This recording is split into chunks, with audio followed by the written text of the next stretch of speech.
Welcome back. Boardercross is a competition in which several snowboarders race at highest speeds down a custom-made course filled with obstacles, jumps, and drop-offs. It sounds terrifying in a bid to finish the fastest. We're here now with 17, are you 18 now? 18. 18-year-old Mequon snowboarder Katie Wilson and her mom Dana, who recently returned from the Junior World Snowboard Championships in China. Welcome home. Thank you. How did it go? It was pretty good. I got sick on the plane on the way there, actually. So, like, the day of the competition, I was all congested. I just did not feel right, so I didn't really do as well as I hoped. Yeah, that would be tough to compete. How did you start learning? Because during the break you told us you've been snowboarding for 12 years, which puts you at 6 years old. Well, sorry. Her dad started her snowboarding. He has snowboarded for 20-some years. And so it's in the family. In the family. We just kind of started her on a board just to see how she liked it. We originally started training she started riding in Minnesota.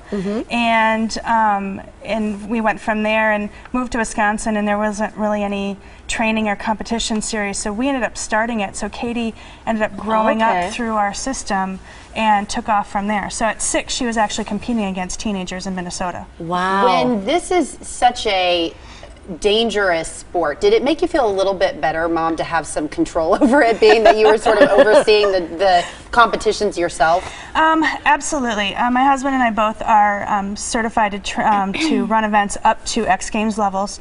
So we're on the course making sure locally that all of our courses are safe, fun, and fair for all of our athletes. And, you know, I think one of the bigger things is that kids get proper training. And I think that you know, while it is really dangerous, if you have proper coaching and proper training, it's not much more dangerous than walking across the street or riding your bike. That was one of the big questions. I was interviewed in China by several of their TV stations, and they said, so, you know, this is too dangerous for our Chinese citizens. Why do you let your daughter do it? Really? So they don't actually participate? They have very few competitors. They have some, but it is not a big encouraged sport in China. And so I just think all I could say was, you know, with the proper training and the proper protective gear, I mean, Katie doesn't ever ride without a helmet or a protective jacket or all kinds of other protective stuff you don't see. Have you been injured, though, as you're competing? Have you gotten in accidents or hurt yourself? I do have a few falls. Usually just relax the next day, take off a few days. When I was younger, I did break my tailbone, which still bothers me today, so I have a chiropractor in Maine who helps me a lot with that, and he gets me like these little donut things that I sit on when I travel on the plane, and it kind of like moves my pelvis, and it's really cool. Yeah, I've had a donut for years after I had a back injury from gymnastics. So a lot of people who've had a back injury of some sort are familiar with sitting on a donut for a long time, but it does, it helps. Where do you train around here? Who are you in Wisconsin then? Well, when I'm home, I train at Sunburst, and then a few competitions at Tyrol near Madison, and in Maine, I train at Sugarloaf. Okay. So, Western Maine. How does it feel to know that the Olympics are potentially on the horizon for you? I just can't believe it. Is it overwhelming? Yeah, like, just doesn't seem real to me, but.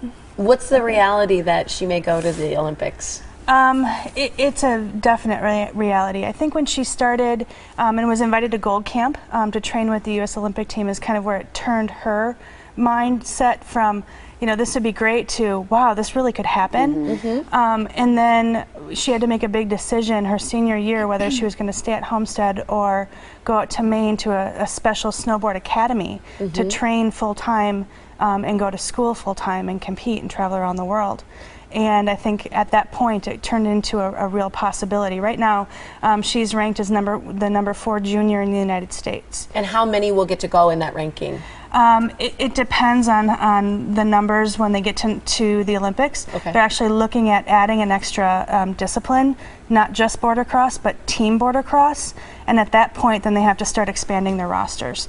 So I'm curious, Katie, when you're going, do you see the other competitors out of the corner of your eye? Do you see, like, are you watching them, or are you fully in your zone? I look straight at the gate. I find this, like, it can be any, like, little piece of wood on the gate, or just, like, anywhere. Like, when you see it move, like you just Wow. explode. So you're can't worry focusing on about your them. lane or your area. No, everything else is just completely blocked out.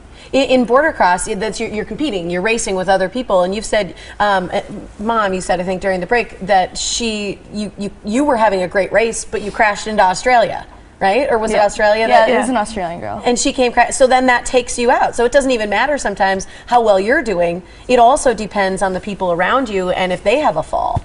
Right. Yep. That's wild. There's some passing in midair that can happen sometimes. In midair? Oh, yeah. Oh my gosh, yes.